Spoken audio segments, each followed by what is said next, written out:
Good afternoon, everybody. My name is miahtheking, and today we're taking a look at a game that just released on Steam called Lakeside. This game was released in early access, super alpha, which means it's super early access, and it's currently selling, for me at least, 15 American dollars. Developed and published by Massive Galaxy Studios. So this is basically a city builder game set in a side-scrolling, pixelated kind of style for the gameplay. Now, I've seen games like this before, the side-scrolling pixelated stuff, and the overall theme of this kind of gameplay always interested me. I wanted a more peaceful city management kind of game like this one, though, and this one seemed like it was going to scratch that itch for me. And I say that because I've seen a bunch of these before, but they're always some kind of like exploration or combat or strategy, something that normally involves something like that, but this one was more peaceful, and that's what I mean. So, basically, there's no real story, you just get plopped down on this piece of land and you need to start building. Now, this will contain all the things that you think it's going to do because it is basically a city builder. You need houses for people, storage for materials, wood, stone, gold, etc., etc. And overall, when going into this game, I was really intrigued and hoping for something great. So now let's go into the good things about this game that I liked and I want to talk about before I go into the bad stuff. But please watch the whole video because I got a lot of things to say in both good and bad that need to be heard. So first up, I love the idea. The look and feel of this game is just how I wanted it to be. It's almost perfect, and it runs fairly well too. Mine didn't crash on me or freeze or anything like that. It's only $15, as I stated earlier, and if I didn't state earlier, I'm stating it now. I feel like that price tag of $15 is appropriate. It's also fairly addictive with pleasant music. It has a little bit of ambiance, but not much. We'll go into that later. It has a great repetition mechanic, which makes you want to keep playing no matter what chaos happens to hurt your little city-state. And there are tons of events, some good, some bad. They always affect your city in some way. And there are decisions that you need to make every now and then, which can have a good or bad outcome to improve your city or end up leaving them with nothing. Overall, it's a fairly immersive and engaging by adding these events and problems and whatever else they decide to throw at you. This includes diplomacy, trading, and the like. And the game is meant to be an expanding kind of game, so you can expand up or down, so multiple levels, so you can keep building and getting bigger and grander without actually getting more wider, getting more taller, if that makes any sense. So supposedly, you can expand up and down, enrich your buildings, and expand your buildings. Actually, you can even move them you can expand them like your houses, as they're unlocked, which can really change how your city looks and feels and operates later on down the road.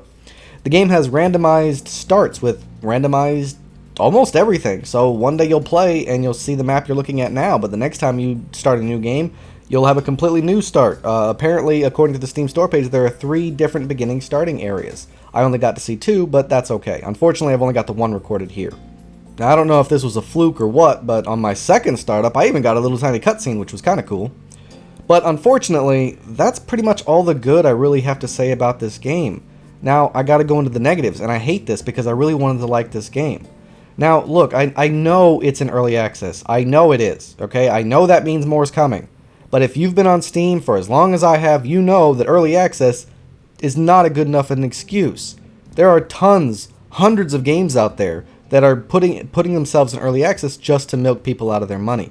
It's been done time and time again. Not only that, just because your game is in early access, it doesn't excuse poor development, awful decisions, horrible stability, and I could keep going. So please, I understand early access means it's not done yet. I get it. But these videos are supposed to help both you in spending money wisely and to help the developers learn what else they need to do. I am giving my opinion on all of these games. Alright? I got a lot of feedback on my last video about review this, review that, it's early access, it's early access. I know. But early access, that excuse only gets you so far in my book. But look, part of the reason why I even do these videos is to warn people that the game may not be ready or they may be wasting their money because the advertisements were great but the game is crap.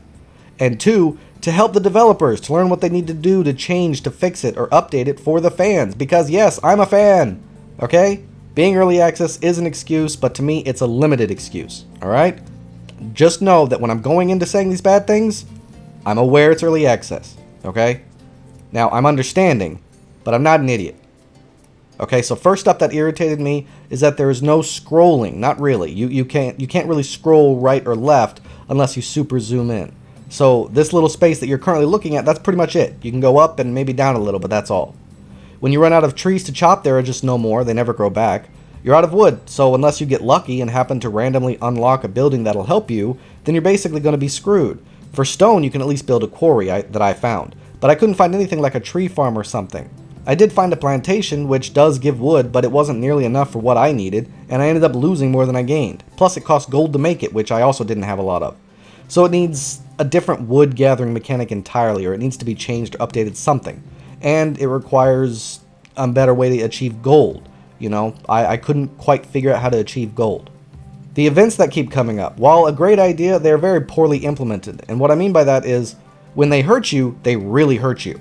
But when they help you, they barely help you. It's like, oh, we did something good for you, here's 15 food. It's like, yeah, great, that'll feed 2 people for a day. But when they hurt you, it's like, oh, half your buildings are destroyed. Now spend all your resources to rebuild them and make no progress. That's kind of what happens here.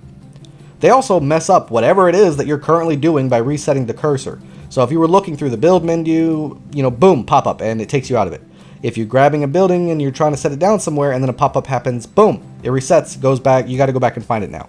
This gets very irritating very quickly because these pop-ups happen every minute on the minute, if not sooner. So now you'll have to go back, navigate the menu, navigate the precise place you want to place it in the limited building space you have, and hopefully build it before another damn pop-up comes up and ruins it again. Now the game does have a kind of diplomacy and trade thing going, but there's no way to gauge your current diplomatic status with anyone, and no way to initiate them yourself, or trade. And they are part of those annoying pop-ups that keep randomly showing up. At the bottom of the screen, as I'm sure you can notice, the text just cuts off, not letting you see all of what's there, so you can't even finish reading whatever problem it was that the game was trying to tell you about. The game has no sound effects other than the music, maybe a little bit of clicking sound in the UI, so there's no real ambiance here, which, considering where you are and what you're looking at, there really should be. I mean, there's a little bit of waves, but there should be more. There should be seagulls, maybe the wind, maybe flapping sails of the ships going by, people chatting in the background, just a little bit more. Not a lot, I don't want it to be overwhelming, but a little bit more. The game also has no tutorial. It just plops you down in the middle of the game and expects you to know what you're doing. It gives you like 2 pop-ups explaining this or that, but out of all 30 things you need to know, it's only giving you 2 of them. And now, the game is broken in many ways. Game devs, please, please, please fix these issues as soon as possible. It'll ask you to build something like a granary, which, after an hour of playing, I never unlocked. I unlocked a large one, so I built that one, but it didn't fulfill the request because it was a large one. So I had that request stuck on my screen the whole time, never able to complete it. The option to build a normal granary was never given to me here. It tells you that you need more storage for wood and stone because they spoil like food, which is unheard of. I have never heard of that in a video game before. Game devs, explain to me, how exactly does stone used for building a farm expire? Or maybe it doesn't expire. I don't know, the text cut off, but that's my assumption. Either way, I'm losing stone, which also doesn't make a lot of sense because can't you just stick it in a pile? It's stone, it's a rock. Now if you get lucky, you'll get the storage building, which I did find on my second playthrough. But it did take me to my midway through my second playthrough for me to unlock it randomly. The UI is broken in many ways. When hovering over the top left, for instance, it says number of years you've survived along with current population and maximum population. However, either these numbers are wrong, or they're incorrect, or they're just not explained very well because it wasn't matching up at all to what I was trying to do. You need more houses. I built more houses. Okay, well, why is my population going up? Oh, well, you need more of water wells. Okay, well, why didn't you tell me I needed more water wells then? That also I discovered in my second playthrough. When something in the game is destroyed, the game won't let you just rebuild it like every other game in the world. Instead, you have to just destroy the rubble and rebuild them. The problem is that the game doesn't tell you what was destroyed, and when you hover over it, it still won't tell you what was destroyed. So you have to keep track of every single building, where it was placed, and remember it for when it destroys so you can rebuild it yourself. Or you can just guess if you can't memorize all these buildings and their placements. You can only unlock new buildings through hidden achievements you gain while expanding your village. These are also impossible to gauge. You also don't really get a choice on what to research next. When you do get an achievement, it offers you one of 3 choices, at random, which makes it very hard to accomplish quests from your people or to get things you really need, like a granary. So if you don't randomly get the granary, food is just going to be wasted and you can't stop it. If you don't get a storage for wood or stone, then you're just screwed and they will keep spoiling. I never even got a storage in my first playthrough. So the max I could hold was 50, but I was unlocking buildings that needed 60 stone. So these buildings would always be locked off to me. In other words, it was completely random chance deciding my fate. I mean, normally when games have research, they have like a research tree. You can't build the super fancy golden temple until you unlocked how to get gold. But this game doesn't seem to adhere to that rule. The action boxes at the bottom of the screen don't have any pop-up bubbles or info to help you, so you pretty much have to just guess what they do after playing it. I still don't know what 2 of them do. In fact, now that I think about it, you pretty much have to just guess at everything here and hope for the best. You'll probably be right 7 out of 10 times, but those 3 out of 10 times are really going to frustrate you. It's not much of a city management game when literally everything is determined by luck and fate and guessing. And for the life of me, I could not figure out how to expand up or down. My people wanted 100 population, so I was thinking, hey, maybe that's how I expand, so I got 100 population. But that didn't unlock a new level. I unlocked 6 new buildings all at once from a quest option thing, and none of them gave me access to increasing my level of, where I could build things. So I'm just stuck at these 2 levels. And this was on my second playthrough in an area where I was being smarter about it. I did a little bit better, but eventually lost simply because I couldn't expand anymore. 500 years passed, I had 120 population and plenty of resources. My people were staying strong, and even though I had trees, I was running out of wood for some reason. I couldn't expand, and nowhere in the game did it tell me how or when or what to do to expand. I waited forever and it never happened or gave me an opportunity, so what?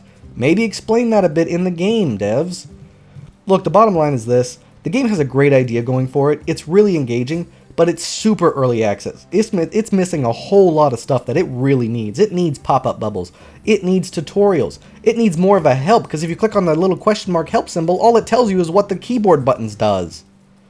It needs more in terms of letting us know how to play it rather than more content. So I would recommend doing that first, game devs. And is the game fun? Is it worth its money? Well, for its asking price for what is currently there, yeah, I think it's worth its asking price. Whether it's fun or not, I'd say it's 50-50. Half the time it's fun and addictive, and the other half the time it's super irritating and annoying. Would I recommend? That's kind of hard for me right now.